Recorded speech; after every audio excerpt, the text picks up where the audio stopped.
Trump साहब वापस छाए हुए हैं। चाहे वो फुटबॉल का मैदान था जो कल दिखा रहे थे हम लोग, या फिर वो वॉर की जमीन हो, अब तो वापस टैरिफ का इशू वापस उबाल में आ गया है।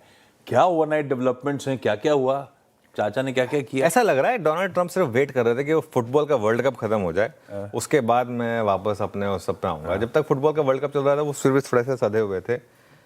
देखिए, सबसे पहली बात तो टैरिफ फैक्टर वापस लौटा है। अब मुझे पता नहीं है कि उनकी कोर्ट ने उनके अगेंस्ट रूल किया था, उसके बाद वो एक नए प्रोविजंस लेकर आ रहे हैं। वो देखिए क्या किया उन्होंने, कनाडा पर 50% टैरिफ लगाने की धमकी दी है उन्होंने। अल्कोहल, गाड़ियाँ, डेयरी प्रोडक्ट्स, ये सब जो हैं, इसमें इन्होंने कहा है कि हॉकी के इक्विपमेंट, उनकी जो हॉकी होती है वो आइस हॉकी होती है, फील्ड हॉकी नहीं। वो लोग फील्ड हॉकी नहीं खेलते, आइस हॉकी खेलते हैं वो लोग, उसी को हॉकी बोलते हैं वो, ठीक है।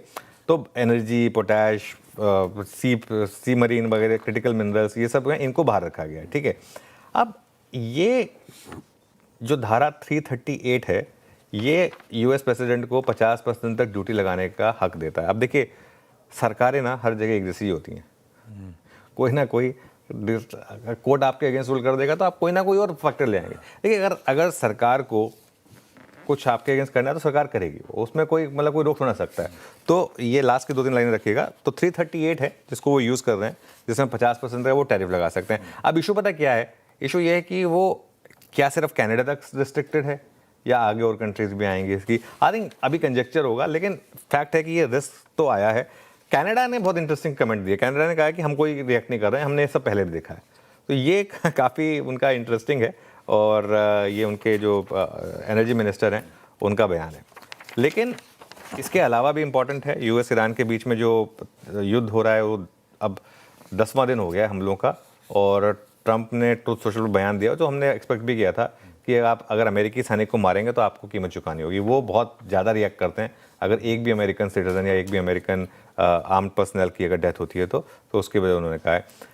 कल दोपहर को जो प्रस्ताव मिले थे, वो प्रेस कॉन्फ्रेंस हुई थी, उसमें ईरान के जो विदेश मंत्रालय से जो स्टेटमेंट्स आए हैं, उन्होंने कहा कि हमें प्रस्ताव मिले हैं, लेकिन एमओयू तभी मायने रखता है जब सारे पक्ष उसको माने। ये कल की स्टेटमेंट्स हैं, उसको हम रिपीट कर रहे हैं एक बार बेसिकली, ठीक है।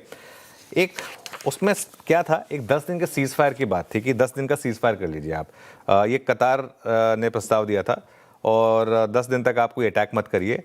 लेकिन ये इस समय हो क्या रहा है, यूएस ये कह रहा है कि जो आपने हमारे सैनिक मारे ना, डोनाल्ड ट्रंप उसका बदला ले रहे हैं, तो वो इसके लिए और कोई ऑप्शन नहीं है हमारे पास।